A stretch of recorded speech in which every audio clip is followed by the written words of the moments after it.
May dahilan kung bakit sa maraming tahanan ang pusa ay tinuturing na higit pa sa alagang hayop. Tahimik silang kumikilos, mapagmasid at tila may sariling timing. Parang may alam silang hindi natin agad nauunawaan. Sa mata ng mga matatanda at sa paniniwala ng iba't ibang kultura, ang pusa ay hindi basta sumusulpot sa buhay ng tao. Kapag gumawa sila ng kakaibang kilos sa loob ng iyong tahanan, sinasabing iyon ay refleksyon ng enerhiya ng lugar at ng taong kanilang pinili. Kaya kung napapansin mong may mga asal ang iyong pusa na paulit-ulit at tila may kahulugan, baka panahon ng makinig. Sapagkat ayon sa paniniwala, dito raw nagsisimula ang swerte, kasaganaan at unti-unting pagyaman. Magandang araw sa ating lahat at welcome po muli sa ating YouTube channel. Sa video ito, tatalakayin natin ang 10 kilos ng pusa na nagpapahiwatig ng darating na swerte sa iyong buhay at ang mga paliwanag tungkol dito. Una, kusang pumasok ang pusa sa bahay at piniling manatili. Sa pamahiin, ang pusa ay nilalang na may kakayahang suminghot ng ligtas at masaganang espasyo. Kapag kusang pumasok ang pusa sa loob ng iyong bahay, kahit hindi mo naman ito pagmamay-ari, at tila nagdedesesyong doon na tumira, pinaniniwalaang ang bahay ay may balanse ng katahimikan at potensyal sa pag-unlad. Hindi raw basta nananatili ang pusa sa lugar na magulo ang enerhiya. Kaya ang pananatili niya ay parang tahimik na kumpirmasyon na ang tahanan ay bukas sa biyaya. Unti-unting pagbuti ng kabuhayan, mas maayos na daloy ng pera at paglapit ng mga oportunidad. Lalo na kapag ang pusa ay buntis at piniling manatili at manganak sa iyong tahanan. Asahan mong doble-dobleng biyaya ang darating sa mga susunod na araw. Pangalawa, madalas matulog o humiga ang pusa sa pintuan o bintana ng bahay. Ang pintuan at bintana ay simbolo ng pasok at labas ng kapalaran. Kapag dito pumesto ang pusa, pinaniniwalaang siya ang nagiging tagapangalaga ng enerhiya ng tahanan. Sa pamahiin, ang pusa raw ay umaharang sa malas at negatibong impluensya, habang hinahayaan lamang ang positibong pagkakataon na pumasok. Ito ang dahilan kung bakit sinasabing mas nagiging steady ang kita at hindi basta-basta nauubos ang pera sa mga ganitong bahay. Pangatlo, kumakandong at minamasahe ang tiyan, kandungan o dibdib ng amo. Ang kilos na ito ay konektado sa instinct ng pusa mula pagkabata, ngunit sa pamahiin, mas malalim ang kahulugan nito. Ang tiyan at dibdib ay sentro ng lakas at emosyon. Kapag minamasahe ito ng pusa, pinaniniwalaang tinatanggal niya ang bigat ng isip at tensyon, mga bagay na humahadlang sa malinaw na pagdedesisyon. Kapag malinaw ang isip, mas nagiging maayos ang pagpili ng direksyon sa buhay. At dito raw dahan-dahang pumapasok ang kasaganaan. Pang-apat, lumalapit ang pusa kapag ikaw ay nag-aalala o may iniisip na problema sa pera. Ayon sa paniniwala, ang pusa ay sensitibo sa emosyonal na pagbabago ng tao. Kapag may iniisip kang mabigat at kusa siyang dumidikit, itinuturing itong senyales na ang problema ay pansamantala lamang.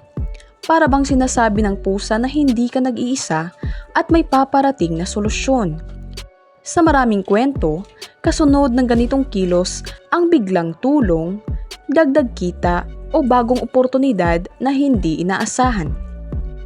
Panglima, humihiga ang pusa sa mga gamit mo sa trabaho o negosyo. Sa bag, laptop, papeles o kahit cash drawer. Kapag pinili ito ng pusa bilang pahingahan, pinaniniwala ang binabasbasan niya ang iyong kabuhayan. Sa pamahiin, ang pusa raw ay nagmamarka ng lugar kung saan dadaloy ang swerte. Ang pag-upo niya rito ay simbolo ng proteksyon laban sa pagkawala ng kita at senyales ng paglago ng pinaghihirapan mo. Pang-anim, palaging sumusunod ang pusa sa iyo sa loob ng bahay. Kapag tila alinaw mo ang pusa, Sinasabing ikaw ay may natural na enerhiyang kaakit-akit sa positibong pangyayari. Sa pamahiin, ang ganitong tao ay bukas palad sa swerte. Ang pusa raw ay kusang sumusunod sa taong may direksyon sa buhay at may kakayahang magdala ng kasaganaan hindi lang sa sarili, kundi pati sa tahanan. Pampito, bigla ang pagtakbo, pagtalon, o masiglang paglalaro ng pusa ng walang malinaw na dahilan. Itinuturing itong kilos ng pagdama sa paparating na pagbabago. Kapag masigla at tila masayang galaw ng pusa, pinaniniwalaang positibo ang darating.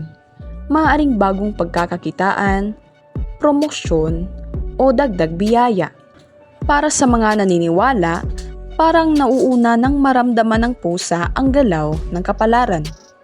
Pangwalo, dinilaan ka ng pusa sa kamay o daliri.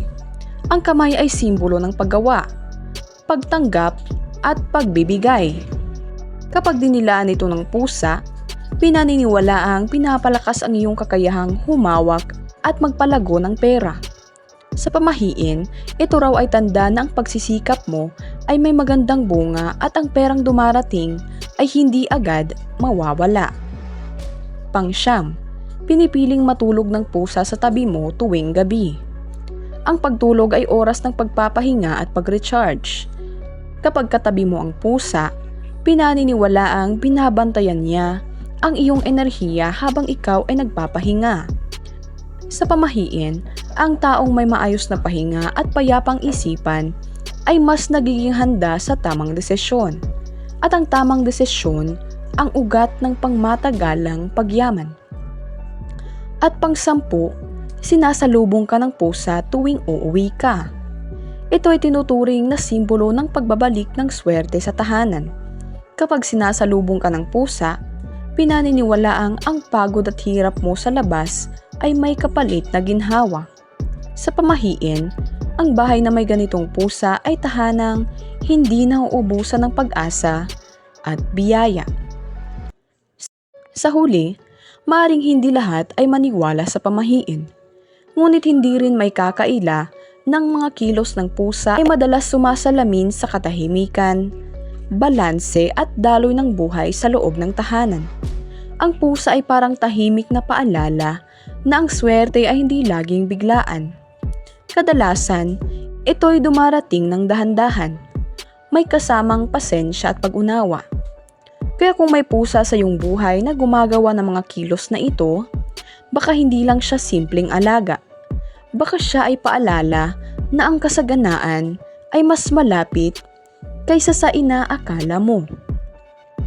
Maraming salamat po sa inyong panonood at sana po ay mayroon tayong natutunan sa video ito. Good luck and God bless po sa ating lahat.